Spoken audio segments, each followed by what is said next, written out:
अस्सलाम वालेकुम नाज़रीन, डॉक्टर दानिश रियल फोकस के साथ हाजिर है।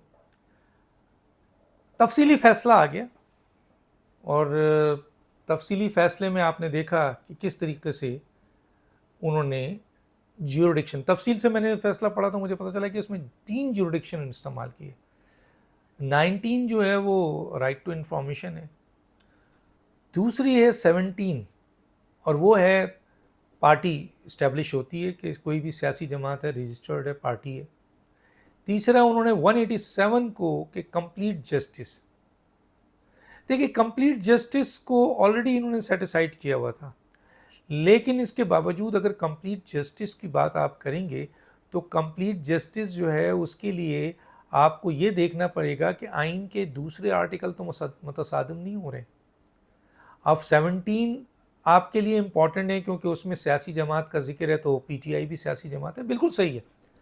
देखिए, क्या 51 आइन का आर्टिकल नहीं है, 106 नहीं है, इसी तरह आपके 175 जो पूरी ज्यूडिकेचर को शो करता है सुप्रीम कोर्ट की, और वो ये बताता है कि कोई ऐसा कानून या आइन आपको इस बात की इजाज़त 187 के तहत नहीं देता है जो कानून और आइन के ज़िम्मे में नहीं आता है। अगर कानून और आइन के ज़िम्मे में आता है तो आप कंप्लीट जस्टिस की बात करें। हालांकि इस केस के अंदर दो बातें थी कि पेशावर हाई कोर्ट ने जो फैसला दिया है उसको, उसके अगेंस्ट अपील की गई सुन्नी इत्तेहाद की, तो पेशावर हाई कोर्ट का फैसला गलत है, सुन्नी इत्तेहाद को सीट मिल जाए, ठीक है।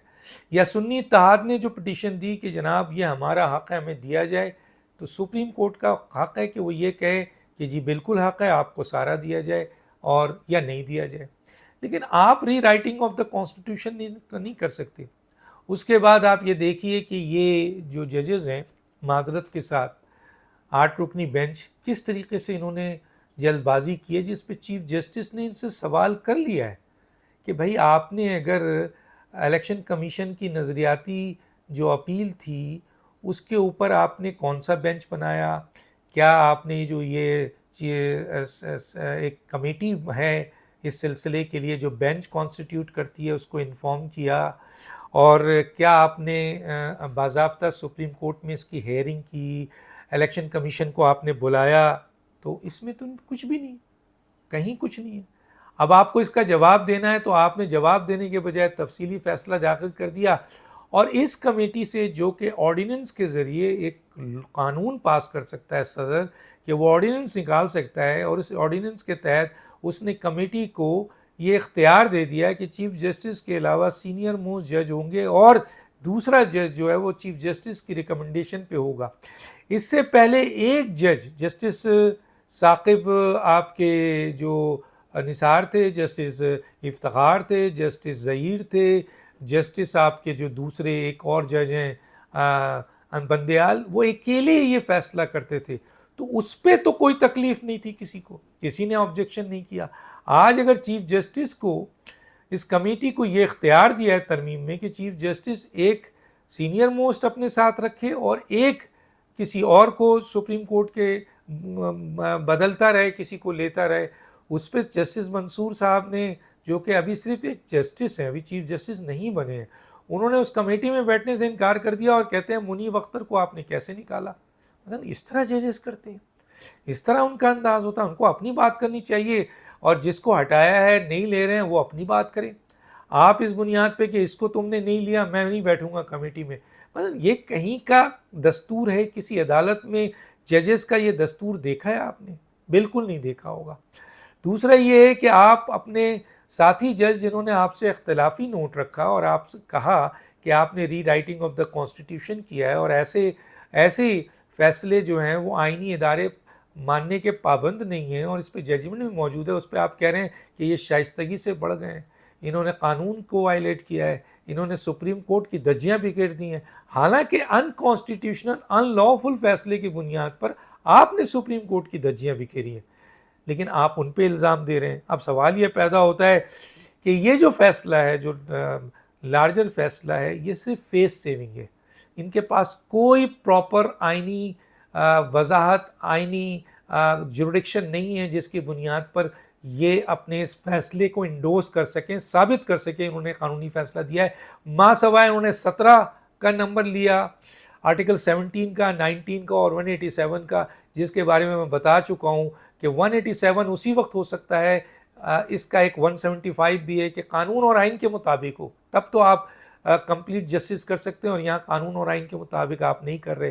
17 میں صرف سیاسی جماعت کے رجسٹریشن کی بات کی ہے, 19 میں رائٹ آف انفارمیشن ہے. کہاں ہے آپ کی اس شارٹ آرڈر کی فیصلے کی جسٹیفیکیشن؟ کہیں نہیں ہے. اب سوال یہ پیدا ہوتا ہے کہ سپریم کورٹ میں بہت بڑی گروپ بندی ہو گئی ہے, ایک پورا گروپ 8 ججز کا ایک طرف ہو چکا ہے, اور وہ موجودہ چیف جسٹس اور سپریم کورٹ کے دیگر ججز سے بہت شدید ایک گروپ بنا کر بیٹھ گیا. یہ میں نہیں کہہ رہا, یہ بہت سارے لائر کہہ رہے ہیں, خود مولانا فضل الرحمان صاحب نے کہا اور دوسرے وکیلوں نے کہا کہ انہوں نے بنا لیا. تو کیسے چلے گا یہ؟ کسی نے کہا کہ جی سپریم کورٹ کے فیصلے کو نہیں مانیں گے تو کیسے چلے گی سپریم کورٹ؟ سپریم کورٹ کے ان کانسٹیٹیوشنل ان لافل فیصلے کو مانتے مانتے تو پاکستان کی تباہی آئی ہے, اور اب بھی کہا جا رہا ہے کہ ان کانسٹیٹیوشنل ان لافل فیصلہ مانا جائے. 189 میں ہے.